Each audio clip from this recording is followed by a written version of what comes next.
UN Climate Conference COP27 is now in its second week in Egypt, and world leaders from across the globe have traveled there, including President Biden, to advocate for change before it's too late to switch course. On Friday, Biden urged leaders to take the future in their own hands and leave the planet a better place for our children. Children in developing countries are in many cases bearing the brunt of this climate crisis they had no part in creating.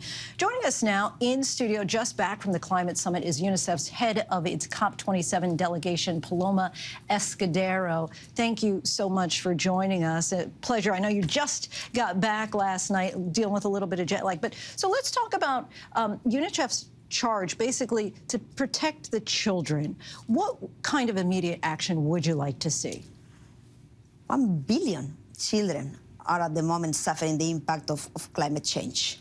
If we are not acting immediately, those 1 billion children will lose their childhood, but also they will lose their future. Immediate action for us out of COP, first of all, of course, is to deliver on their commitments to cut emissions, of course, but children cannot wait 30 years. So what we are expecting now is to find that the world leaders really care about children and take the right decisions to protect these children and the services they rely on. They are relying on the services for health, for education, for their nutrition. And this is why there has to be in COP specific agreements to find the financing of the adaptation that those services need. And we don't need adaptation only for energy, for infrastructure. We need those plans to go straight to communities, to children. And you were just talking about Pakistan and the flooding that was there. And I think that we have actually some images of the devastation there. We're looking at some of these visuals here. At least 1,700 people died, including more than 600 children, 25,000 schools destroyed. What's the consequence of inaction in a place like Pakistan? It's life or death. I mean, if we don't act at the moment, we are having 10 million children affected by the floods and in need of immediate help because they have lost everything. They lost their houses, they lost their livestock.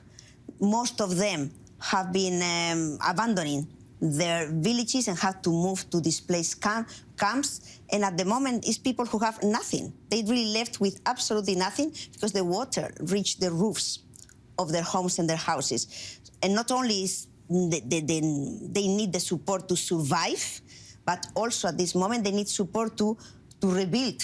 And as we are saying, at the moment, the humanitarian aid is not arriving.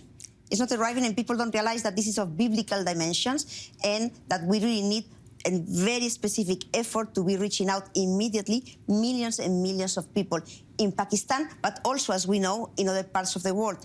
Never before, like this year, we had so many climate natural catastrophes, but also at such a big scale. We are talking about the drought in the Horn of Africa, in Somalia, in Ethiopia, in northern Kenya, where millions of children at the moment are affected by the drought. We are talking more than 2 million children with severe acute malnutrition, but also we had floods in countries like Chad, like Nigeria. Truly, 2022 has been the hottest year so far on record, but the reality is that this is going to be our normal life from now on, year after year, if we don't act immediately to tackle the climate crisis. We just saw some video of you actually on the ground with the children there in Pakistan. What can the average person who's at home right now do to try to help? They don't have the ability to have the boots on the ground like you, but there must be something that we can collectively do. Absolutely. I think at the moment what we have to do is to make sure that those children affected by climate are not invisible. I think that to deny that the impact of climate change is creating these enormous natural catastrophes is now impossible. And I think that at this moment it's as important as to keep supporting with humanitarian aid, with our donations immediately, the victims that are children, is also to make sure that the world, our leaders, act on climate change now.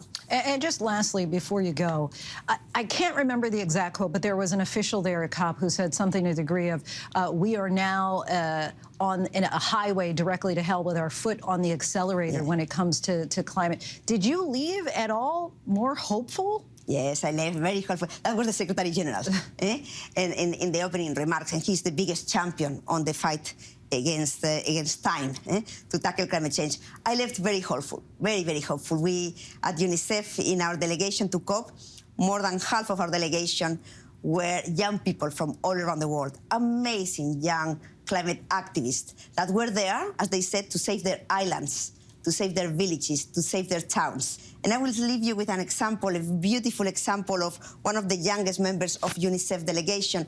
He's Genia. He's from one of the little islands in Australia in the Torres Strait. And he's only 12. And he was there at COP and he kept saying, I'm here because I want to save my island. I want to save the place of my ancestors.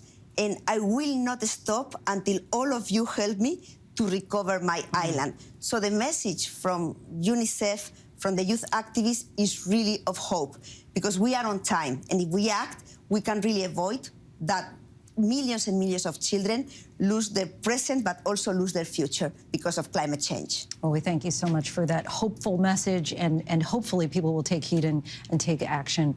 Paloma, we thank you. Really appreciate your time. Paloma Escudero, thank you. Thank you so much.